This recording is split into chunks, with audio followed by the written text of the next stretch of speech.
할렐루야. 말씀으로 하루를 여는 3월 20일 목요일 삼천교회 아침 묵상입니다. 오늘 말씀은 사무엘하 9장 11절 말씀입니다.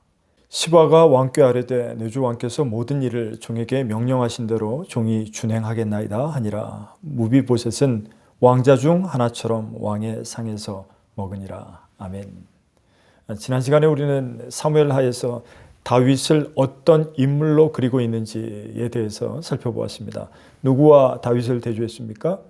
아말렉 청년과 비교했습니다. 청년은 탐욕을 위해서 거짓을 고했다가 죽임을 당했죠. 반면 다윗은 개인적인 감정을 넘어서 진심으로 하나님이 기름 부으신 사울의 죽음을 애도하는 인간적인 모습을 통해서 하나님의 권위를 높여드리고 있음을 우리들이 보게 되었습니다. 오늘은 그 두 번째 시간이라고 할 수 있을 것 같습니다. 오늘 우리가 다윗과 비교해야 할 인물은 시바라는 사람입니다. 시바는 사울 가문의 소유와 재산을 관리하는 종이자 집사의 역할을 했던 인물입니다.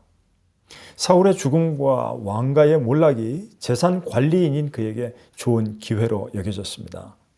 반면 다윗은 사울의 아들이었던 요나단과의 약속을 떠올립니다. 사무엘상 20장에 보면 요나단이 사울의 눈을 피해 다윗의 생명을 구하려고 애를 쓰면서 서로의 생명을 돌볼 뿐만 아니라 그 후손들까지 돌보아 주겠다는 약속을 합니다.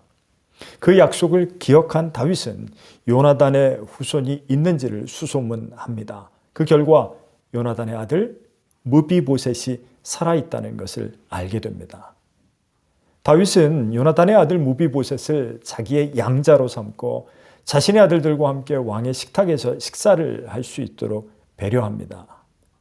이것은 무비보셋에게 왕가의 권위를 회복시켜 준 것이라고 할 수가 있겠습니다. 생각해 보십시오. 왕이 바뀌면 가장 위협적인 인물은 누구일까요? 선왕의 후손임이 분명합니다. 그러니 무비보셋은 그 화근이 될 수 있습니다. 그러나 다윗은 그를 자기 아들처럼 여긴 것입니다. 무비보셋은 두 다리에 장애를 가지고 있었습니다. 당시에 장애를 가진 이들은 저주받은 이들로 여겨지기도 했습니다. 사울과 요나단이 블레셋과의 전투에서 죽던 그날 무비보셋은 5살이었는데 유모가 안고 도망가다가 떨어뜨려서 두 다리에 영구 장애를 입고 말았습니다.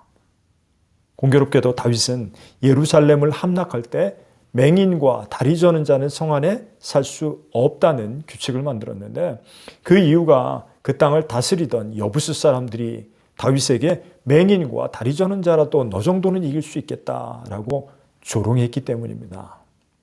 이런 저런 상황들은 다윗이 요나단과의 맺은 약속을 쉽게 지키기 어렵게 할 수도 있었습니다. 그러나 다윗은 그 약속을 지켜냈습니다.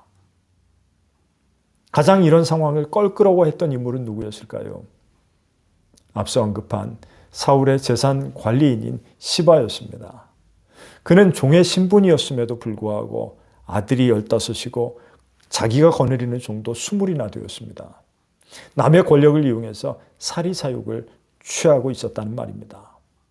뿐만 아니라 다윗에게 무비보셋의 존재에 대해서 보고할 때도 일부러 요나단의 아들이 있기는 한데 다리를 접니다 라면서 부정적인 보고를 하기도 해요.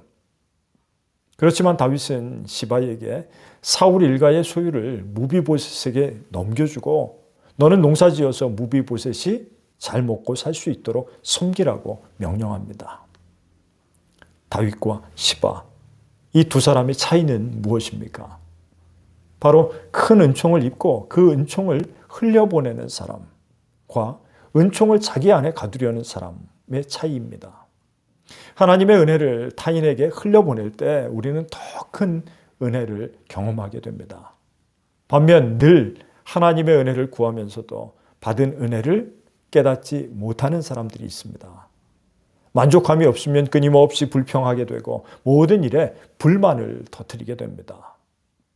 은혜를 자기 안에만 가두려고 하기 때문입니다. 여러분들은 어떤 사람입니까? 저와 여러분들을 통해서 주변의 가족이나 친지나 이웃이 하나님의 은혜를 경험하게 되기를 바랍니다. 우리도 자격 없지만 무비보셋처럼 그리스도로 인해 하나님의 자녀가 되는 신분으로 회복된 인생입니다. 자격 없음에도 불구하고 받은 은혜가 바로 값없는 은혜입니다. 그것이 복음입니다. 오늘 다윗처럼 하나님의 자녀로 그 자격에 합당하게 받은 은혜를 나누며 살아가시는 저와 여러분들이 되시기를 주님의 이름으로 간절히 축원합니다. 기도하겠습니다. 사랑의 하나님, 오늘도 우리에게 말씀을 주시고 다윗을 통해 은혜를 흘려보내는 삶이 무엇인지 가르쳐 주심에 감사합니다. 우리도 무비보셋처럼 자격 없지만 하나님의 은혜로 자녀된 자들임을 기억하게 하시고 받은 은혜를 가두어 두지 않고 나누는 삶을 살게 하옵소서. 우리의 삶 속에서 하나님의 사랑과 자비를 드러내며 주님의 영광을 높이는 도구가 되게 하옵소서. 우리 주 예수 그리스도의 이름으로 간절히 기도드리옵나이다.